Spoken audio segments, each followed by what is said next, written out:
Property విషయంలో confusion గా ఉన్నారా? గేటెడ్ కమ్యూనిటీలో ఫ్లాట్ తీసుకోవాలా లేదా విల్లా తీసుకోవాలా?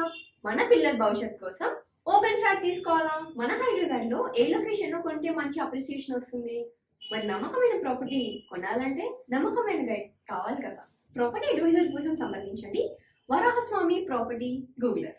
కాంటాక్ట్ 7207218485. జై శ్రీమన్నారాయణ. జ్ఞానానందమయం దేవం నిర్మలా స్ఫటికాగతం ఆధారం సర్వవిద్యానాం హయగ్రీవ ఉపాస్మై.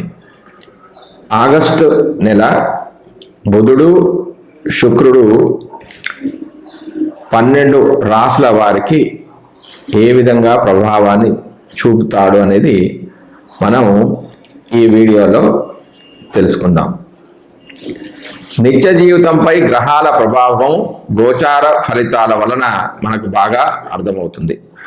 జన్మచక్రం నుండి దానిని గ్రహించవచ్చు. అది మన పూర్వ జన్మ కర్మను ప్రతిబింబజేస్తుంది.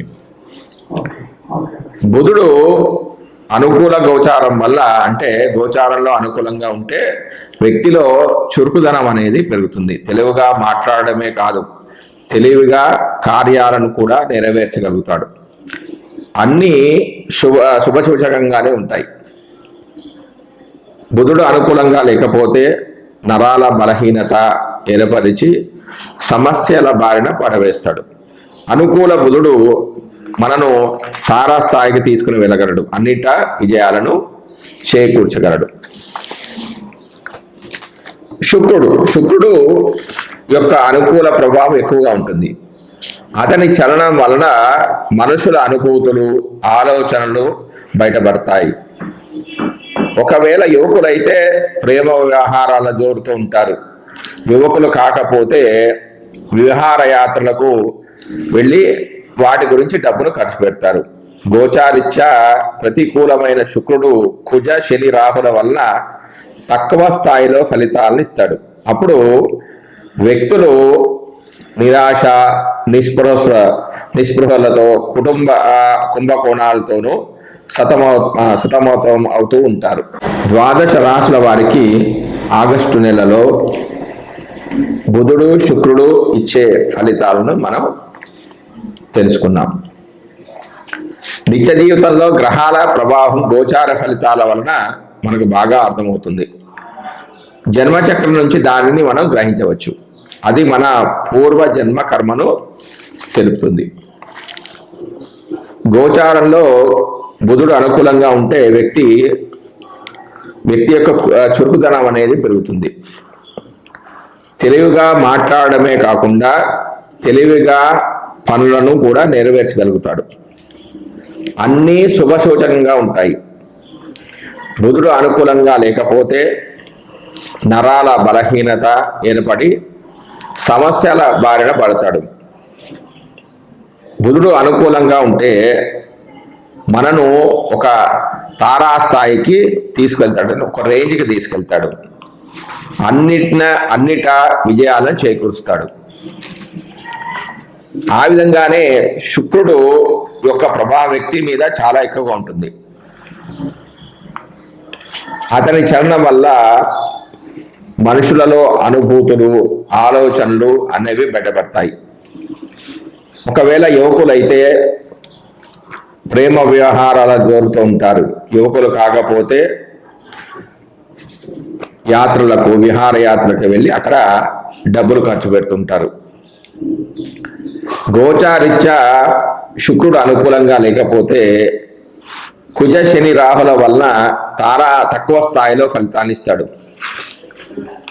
అప్పుడు వ్యక్తులు నిరాశ, నిస్పృహలతో ఉంటారు. కుంభకోణాలతోనూ సతమతమవుతూ ఉంటారు. ఇంకా మనము ద్వాదశ రాశుల వారి ఫలితాల గురించి వస్తే, మకర రాశి వారికి బుధుడు ఆగస్టు 1 నుంచి 22 వరకు సింహరాశిలోను, 23 నుంచి 31 వరకు కర్కాటక రాశిలో వక్రి అంటే వెనక కొంచెం సంచరిస్తున్నాడు. ఆ విధంగానే శుక్రుడు ఆగస్టు 1 నుంచి 24 వరకు సింహరాశిలోను, ఆగస్టు 25 నుంచి సెప్టెంబర్ 19 వరకు కన్యా రాశిలోను సంచరిస్తున్నాడు. అంటే 8, 7 స్థానాల్లో బుధుడు యొక్క సంచారం జరుగుతుంది. ఈ స్థానంలో మిశ్రమ ఫలితాలు జాతకులు పొందుతారు. అనారోగ్యము, తాపము, భయము, వ్యాకులత, అసత్య భాషణము, పుత్రలాభం, ధనలాభం, అధికారవృద్ధి, జయము, కీర్తి, సంతోషము, శుభం అనేవి కలుగుతాయి. ఈ ఫలితాల్లో శుభ ఫలితాలు ఎక్కువగా, చెడు ఫలితాలు తక్కువగా జరిగే అవకాశం ఉంది. ఇక మకర రాశి వారికి శుక్రుడు 8వ స్థానంలో సంచరిస్తున్నప్పుడు శుభఫలదాత. ధనలాభము, సౌఖ్యము, బంధు సమాగము, రాజుల యొక్క అంటే ప్రభుత్వం యొక్క ఆదరణ లభిస్తుంది. ప్రభుత్వం నుంచి మనకు రావాల్సిన ఆర్థిక సహాయం మనకు అందుతుంది. ఆర్థిక లాభము, ఆరోగ్యం అనేది చాలా బాగుంటుంది. దుఃఖం నశిస్తుంది. కీర్తి, మిత్ర సహకారం లభిస్తుంది. గౌరవము, సంసార సౌఖ్యము, అన్ని విధాలుగా అభివృద్ధి అనేది వీరికి జరుగుతుంది. జై శ్రీమన్నారాయణ. సాధారణంగా బుధుడు యొక్క దోషాలు ఏ విధంగా ఉంటాయి అంటే మేధస్సు తక్కువగా ఉండడం, వ్యాపారంలో నష్టాలు కలగడం, చదువు వంట పట్టకపోవడం, నాడీ దోషాలు, నిర్ణయాలు తీసుకోవడంలో ఇబ్బందులు, మిత్రులతో ఇబ్బందులు, లెక్కలంటే భయం, ఉదర రోగాలు కలవారు, నత్తి లేదా మాట సరిగా లేకపోవడం, ఎముకలు విరగడం, వారి జాతక చక్రంలో బుధ దశ యోగించకపోవడం, బుధుడు మీనరాశిలో ఉండడం, బుధుడు శత్రు రాశిలో ఉండగా అవి పాపస్థానాలు అయినప్పుడు, వాత దోషాలు ఎక్కువగా ఉన్నా కూడా బుధుడు యొక్క దోషాలు ఎక్కువగా ఉంటాయి. దీనికి గాను బుధుడికి చేసుకోవాల్సిన శాంతి విధానం ఏంటంటే రోగగ్రస్తుడైన ఆ యొక్క జాతకుడిని ఒక పెద్ద త్రాసులో ఒక పక్క ఉంచి మరొక పక్క పెసలు మొదలైన ధాన్యాలంటే అతనికి తగ్గట్టుగా, అతని శక్తికి తగ్గట్టుగా ధాన్యాలు ఉంచేసి అతను ఎంతైతే బరువు తూగుతాడో అన్ని కేజీల యొక్క పెసలను ఒక పండితుడికి అంటే ఒక బ్రాహ్మడికి దానం చేస్తే బుధుడి యొక్క పీడా నివృత్తి అవుతుంది. బుధ దోషం వల్ల కలిగే రోగాలకు ఇంకా ఏం చేయాలంటే ఉత్తరేణి బీజంతో చేయబడిన ఔషధాన్ని తీసుకుంటే గుణం అనేది కలుగుతుంది. అంటే ఆ రోగాలు అనేవి తగ్గుతాయి. ఇంకా దీనికి సంబంధించిన శాంతి విధానంలో ఏం చెప్పారంటే కేంద్ర ఉభయ రాశుల్లో ఉన్నప్పుడు విష్ణు పూజ, కేంద్రాల్లో ఉంటే వాళ్ళ జాతకంలో 1, 4, 7, 10 స్థానాల్లో ఉన్న ఉభయ రాశుల్లో ఉన్న అంటే బుధుడు మిథునము, కన్య, ధనస్సు, మీనరాశిలో ఉన్నప్పుడు విష్ణువుని పూజించుకోవాలి. స్థిర రాశిలో మొదటి 2 దెక్కాన్నాల్లో ఉంటే స్థిర రాశులు అంటే వృషభము, కర్కాటకము, కన్య, వృశ్చికము, కుంభము, ఈ విధంగా ఈ రాశులలో ఉంటే కృష్ణుడికి పూజ చేసుకోవాలి. స్థిర రాశిలోని 3వ దేకానంలో ఉంటే 20 నుంచి 30 డిగ్రీల మధ్యలో స్థిర రాశులు అంటే వృషభము,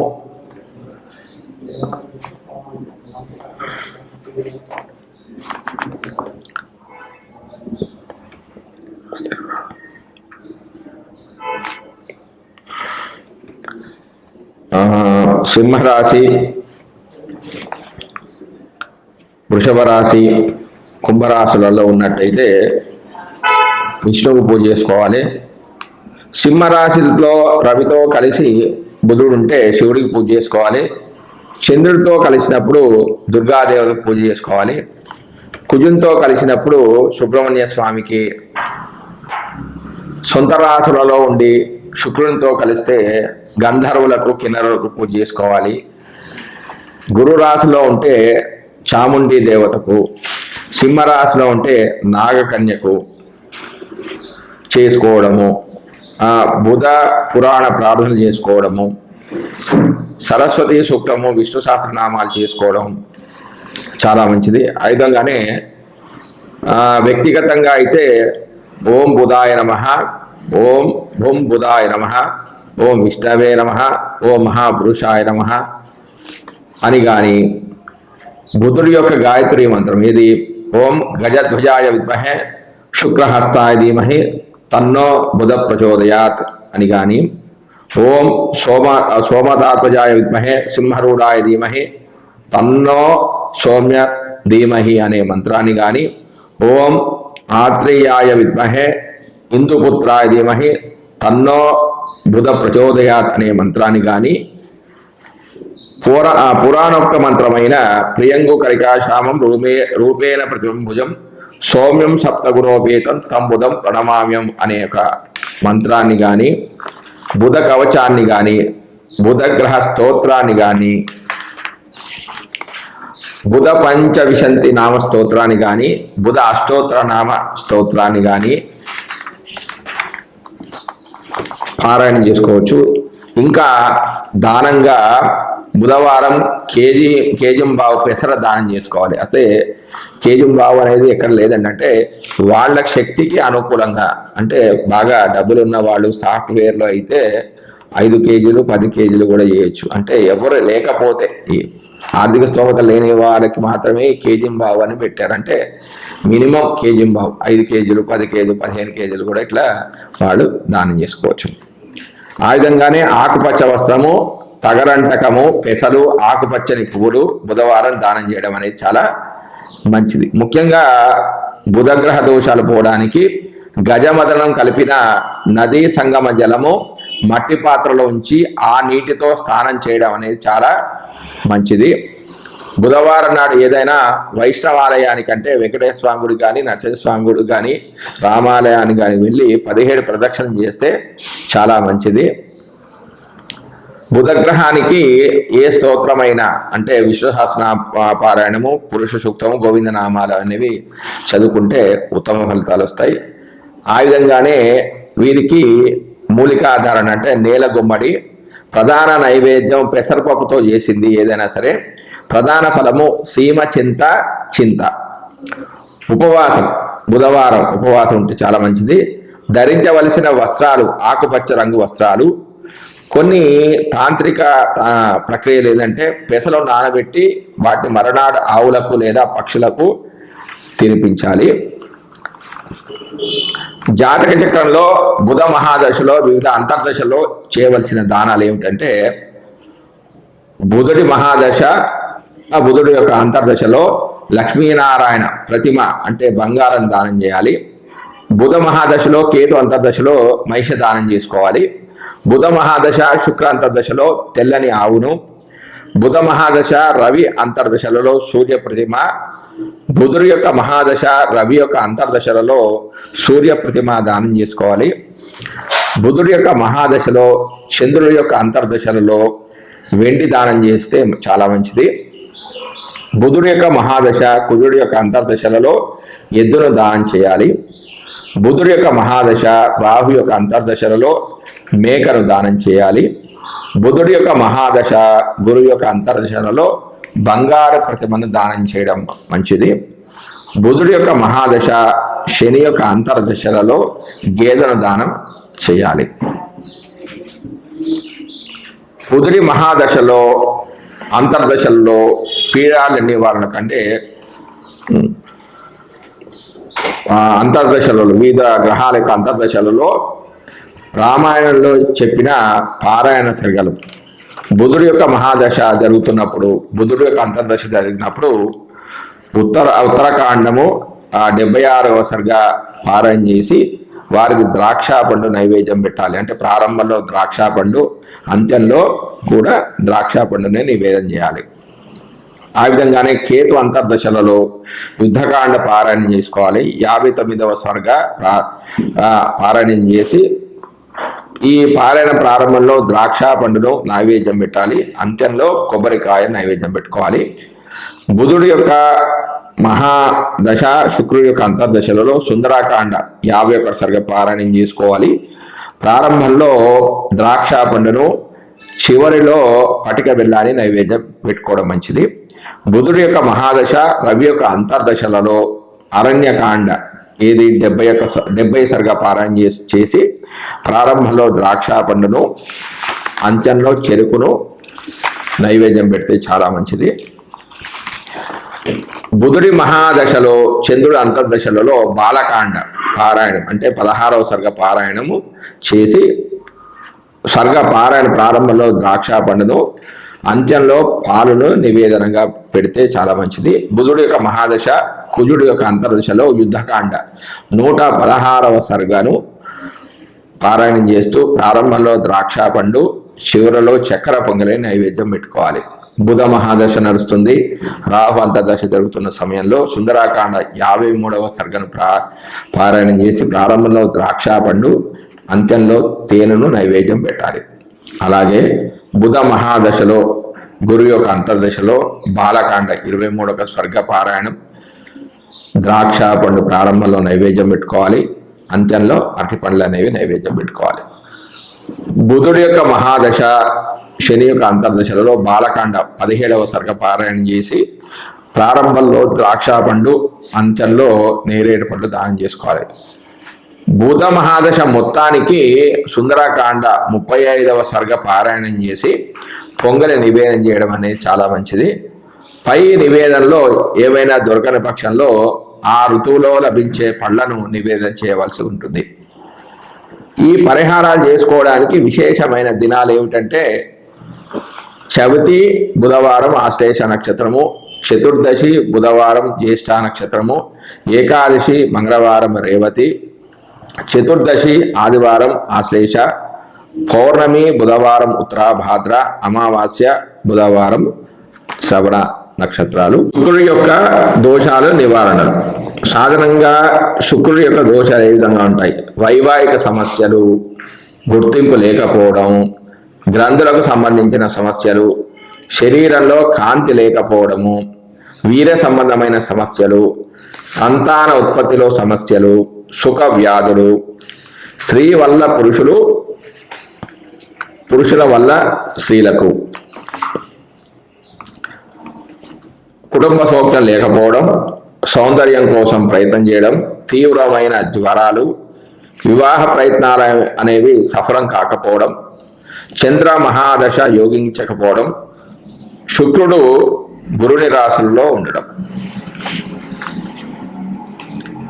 దీనికి శుక్రశాంతి విధానం ఏం చెప్తుందంటే, ఉత్తమ వర్ణానికి చెందిన ఇంటిలోని కన్య ప్రథమ పుష్పవతి అయినప్పుడు ఆమెకు వస్త్ర అలంకరాది భోజనాది ఉత్సవాలను ధన సహాయం చేయడం, ఆవులకు పచ్చి కసుపుచ్చుట అంటే గడ్డి వేయడం, గీత వాయిద్యాలతో హరినామ భజన చేయడం, బ్రాహ్మణ భోజనము మొదలైన కార్యక్రమాల వల్ల శుక్రప్రీతి కలిగి సర్వ దుఃఖ నాశనం అవుతుంది. ఇలా చేస్తే శుక్రపీడ నివృత్తి అగునని మయుని చేత సాక్షాత్తు చెప్పబడింది. శుక్రదోష నివారణార్థము ఆరాధించవలసిన దేవతలు: అన్నపూర్ణ, లక్ష్మి, యక్ష్మి, శివభూతులు, యక్షరాక్షసులు,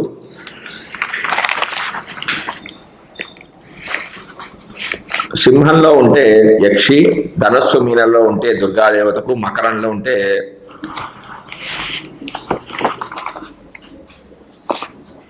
వెంకటేశ్వర స్వామికి, కుంభంలో ఉంటే విష్ణుమూర్తికి పూజ చేసుకోవాలి. మరికొన్ని వివరాలు వ్యక్తిగతంగా చేసుకోవాల్సిన మంత్రాలు ఏమిటంటే: ఓం శుం శుక్రాయ నమః, ఓం హ్రీం శ్రీం శుక్రాయ నమః, ఓం శుం శుక్రాయ నమః, ఓం ద్రాం ద్రీం ద్రౌంస శుక్రాయ నమః అనే మంత్రాలు.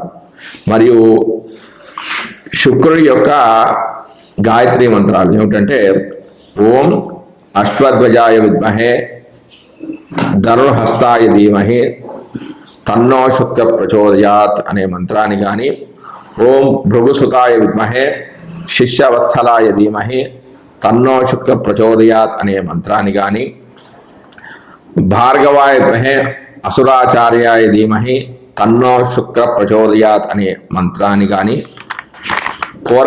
పురాణోక్తమైన మంత్రం ఏదంటే హిమకుందమనారావం దైత్యానాం పరమంగురం సర్వశాస్త్ర ప్రవక్తారం భార్గవం ప్రణమామ్యం అనే ఒక మంత్రాన్ని కానీ శుక్ర కవచాన్ని కానీ శుక్ర స్తోత్రాన్ని కానీ శుక్ర స్థవరాజం అనే ఒక మంత్రాన్ని కానీ చేసుకుంటే మంచిది. మరియు దీనికి దానంగా శుక్రవారం కేజంబావు బొబ్బర్లు దానం చేసుకోవాలంటే మినిమం కేజంబావు అండి.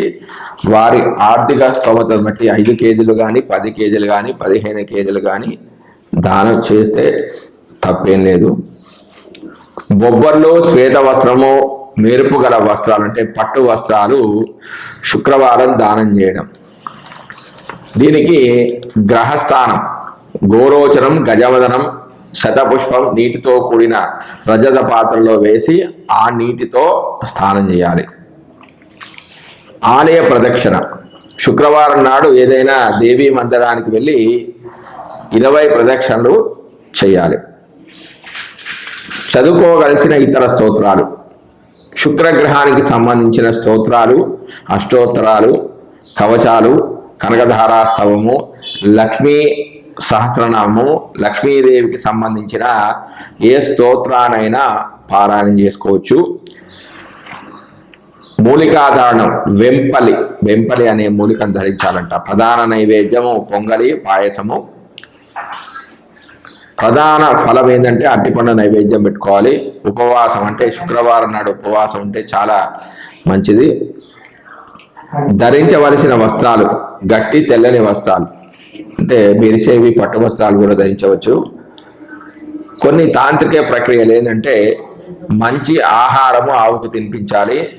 మేడి ఆకులో నెయ్యి అన్నం ఉంచి పసుపు కుంకుమ వేసి దాని చుట్టూ 3 ప్రదక్షిణ చేసి దిష్టి తీసుకొని ఆగ్నేయ వైపు స్థానంలో పెట్టి రావాలి. ఇలా 41 రోజులు చేయాలి.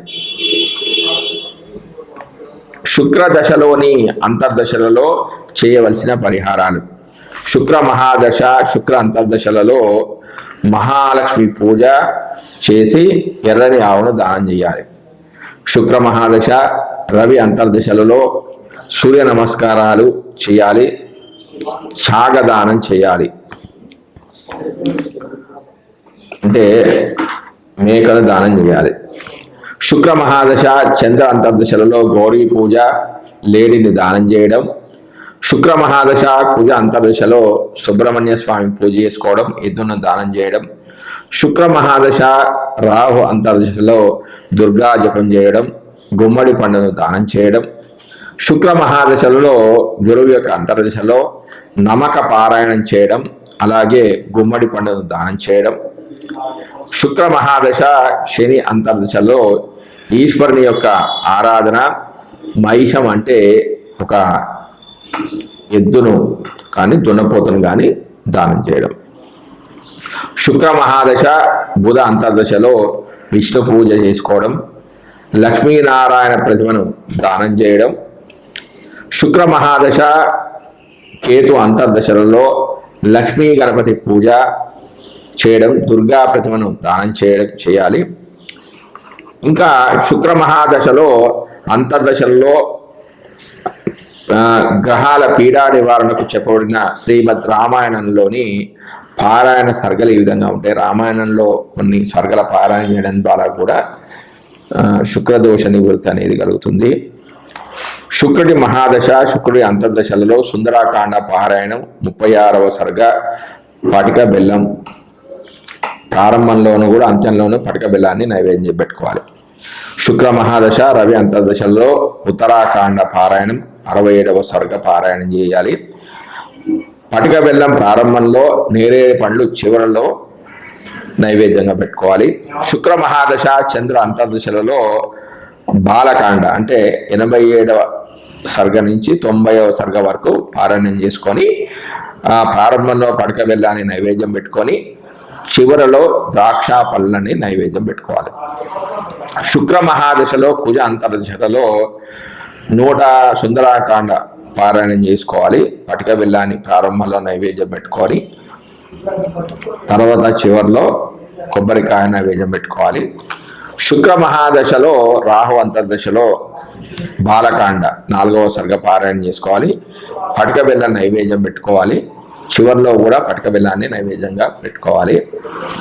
శుక్ర మహాదశ గురు అంతర్దశలో కిష్కింధాకాండ 14వ సర్గ పారాయణం. మొదట్లో పటిక బెల్లము, చివరిలో చెరుకు అనేది నైవేద్యం పెట్టుకోవాలి. శుక్ర మహాదశ శని అంతర్దశల్లో కిష్కింధాకాండ 102వ సర్గ పారాయణం. ప్రథమంలో పటిక బెల్లం, చివరిలో పాలు నైవేద్యం పెట్టుకోవాలి. శుక్ర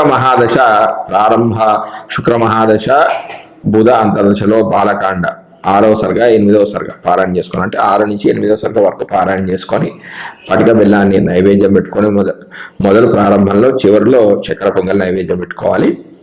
శుక్ర మహాదశ కేతు అంతర్దశలలో అరణ్యకాండ 19వ సర్గ నుంచి 22వ సర్గ వరకు పారాయణం చేసుకొని మొదట్లో పటిక బెల్లం నైవేద్యం, చివరిలో తేనె అనేది నైవేద్యం పెట్టుకోవాలి. శుక్ర మహాదశ మొత్తానికి బాలకాండ 73వ సర్గ పారాయణ చేసి పటిక బెల్లం నివేదన చేయడం అనేది చాలా మంచిది.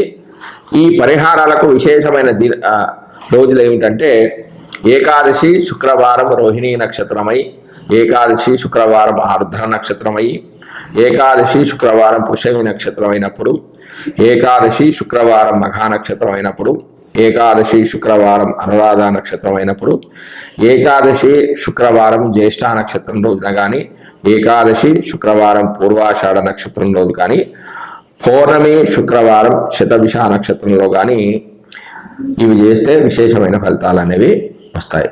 జై శ్రీమన్నారాయణ. నమస్కారం.